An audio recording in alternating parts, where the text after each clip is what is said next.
Ron Goodall, FightHype.com. I'm here with Anthony Garnica, who makes his ring return April 19th as a main event out in Long Beach for Showtime Boxing Promotion.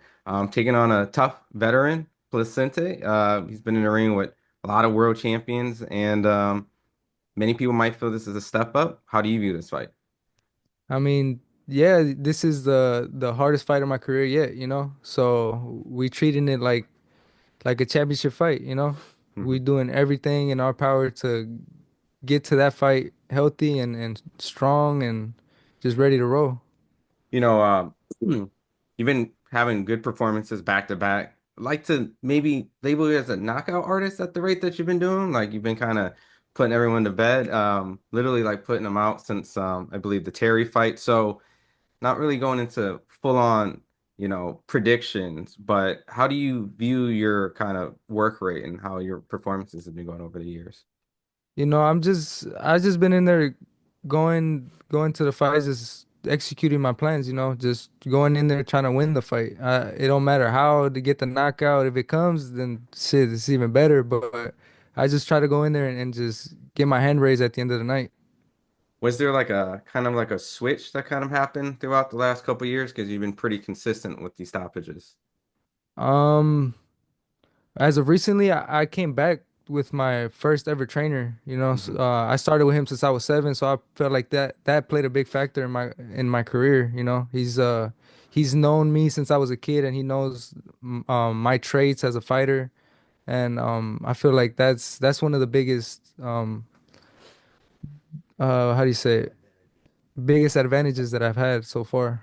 You know, I have to ask because Roy Jones, he's been shouting you out, kind of speaking, highly. He's looking forward to the fight coming up. What's your relationship with Roy? And I guess how did, Roy compliment you so well? Because that's big Roy Jones Jr., you know what I mean? Yeah.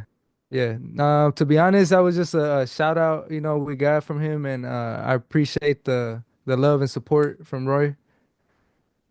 Did you ever like go back and watch some of his fights growing up? I'm sure there was probably one that stood out a little bit more than the other. Yeah, there's a whole bunch of fights, man. That his style was, I feel like his style was one of one, you know, and everything he did in the ring was just like crazy. For the ones that haven't really seen you like on a Mar Nation card or like on a Ruiz undercard or things like that, how would you describe your style? Because you're an up and coming guy, you're just 24, you're cracking into the top 100 on BoxRec, slowly going up the rankings. How would you describe it to the fight fans out there who haven't had a chance to see you fight yet? I feel like I'm a well-rounded fighter. You Hmm. know, if I got to brawl, I'll brawl. If I got to move and box, I'll move. But I feel like my style of fighting is just more of a boxer style. You know, just the hand speed, the movement, a little bit of everything. The division that you're in, it seems like there's a lot of attention going on. There are a lot of world champions that are Yep. starting to get things cracking. I know Fulton made a big statement against Figueroa. Nick Ball is out here, stopping guys, fighting essentially a guy that you face in the amateurs, Yep. Raymond Ford into a good fight. Espinoza, the big tall giant. I mean, the list Yep. goes on. Shushu Carrington's, entering the world championship. Do you see? Oh, go ahead. Oh, you gave me a Uh, figure. yeah. They're at 126, right? You're a featherweight, right? I'm going down. This fight gonna be at 118. Really? Yeah. Okay. But you were fighting at featherweight for a Yeah, while. for featherweight for a long time, but I came back home and talked to my coach, and you know we had a lot of back and forth talking. And I feel 118 is the perfect weight for me. I, Okay. f- I feel like I've been giving some advantages to my opponents in my last fights, even Hmm. though I've been winning my fights. But I feel like this weight will be a better way for me. So you're in Nakatani's weight class then, essentially, right? Junto. Nakatani, Inoue's other brother, Yep. right? Yeah. So that's pretty like a huge. I mean, I know some people feel like, oh, they're smaller weight classes, but Yeah. I guess you're correcting me.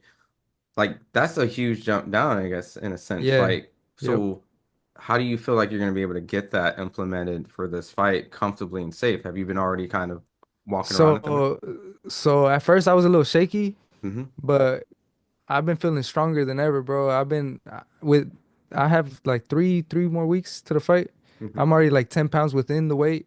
less than 10 pounds. I feel great. I've been working on everything. My team's been helping me with my diets, my strength, and I feel like this weight is gonna be the good weight for me. Have you competed at this weight a little bit in your career, or just First time.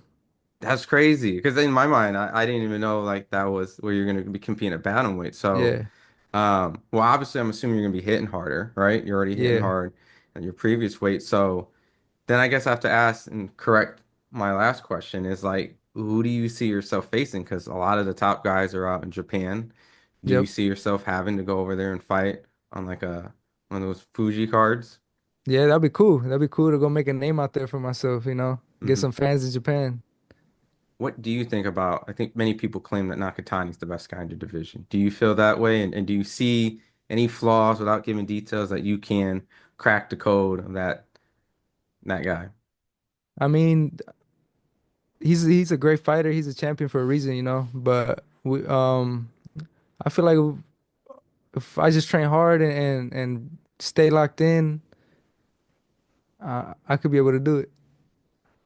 You know, with your current opponent, which I guess now it makes sense because he's faced Yep. one of the Maloneys, and I'm Yep. kind of seeing this. Jason Maloney. Is this kind of where I guess you're gonna put yourself on notice because obviously, guys in that division has faced him. No, I guess it makes sense now that Yeah, they it's all that. clicking. It's all clicking.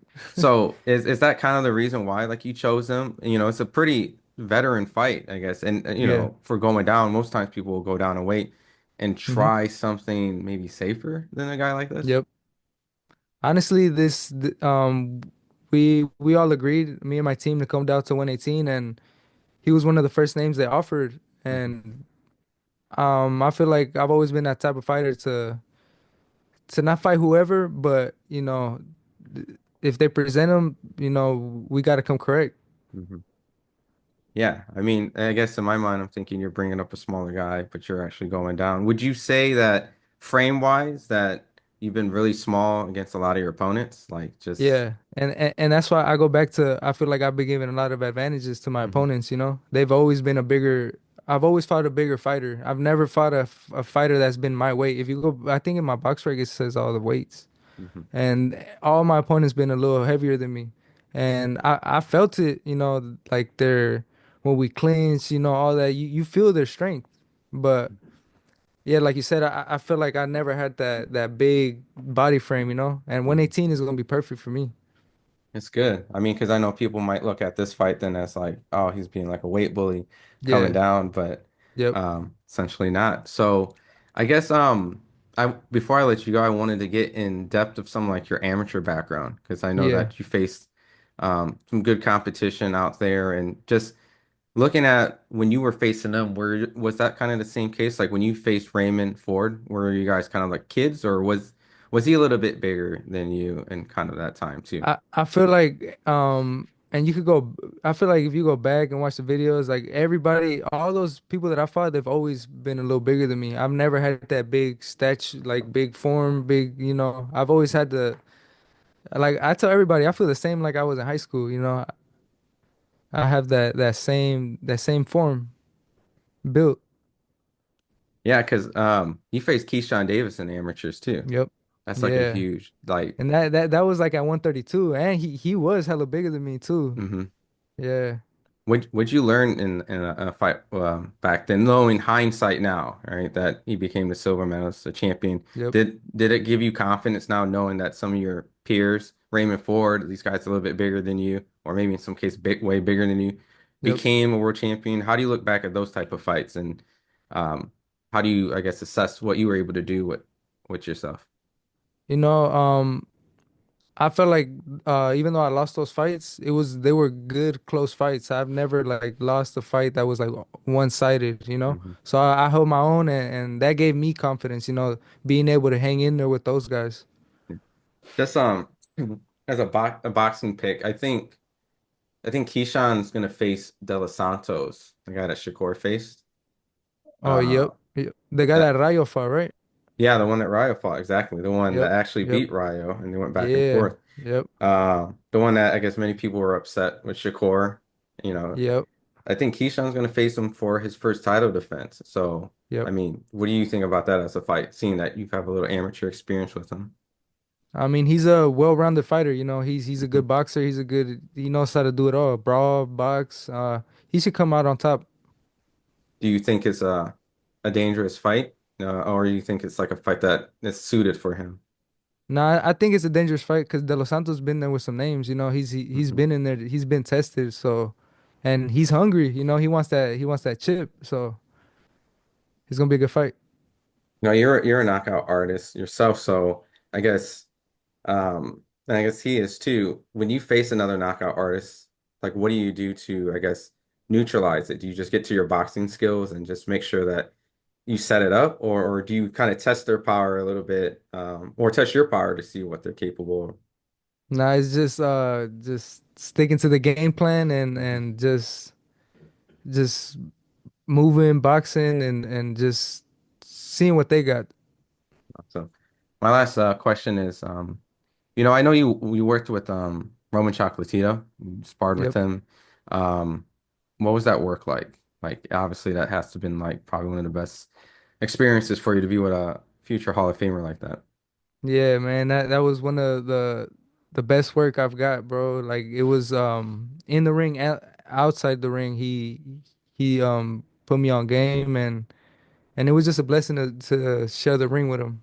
Hmm. Was there anything he told you? You know, he's like, "Oh, good guy. I see you as a future champ." You give any Yep. words of encouragement? Yeah, actually his dad was he was really like real happy with the work, and he was saying keep working. He's like you're gonna be a future champ. It's awesome. Well, the world gets to see on April 19th. If not, get the tickets. Fight's going to be out in Long Beach, Showtime Boxing Promotion. Main event. I know it's not too far away from your home out in Oakland. Yep. So a lot of people's going to be definitely coming up showing support. Yes, So sir.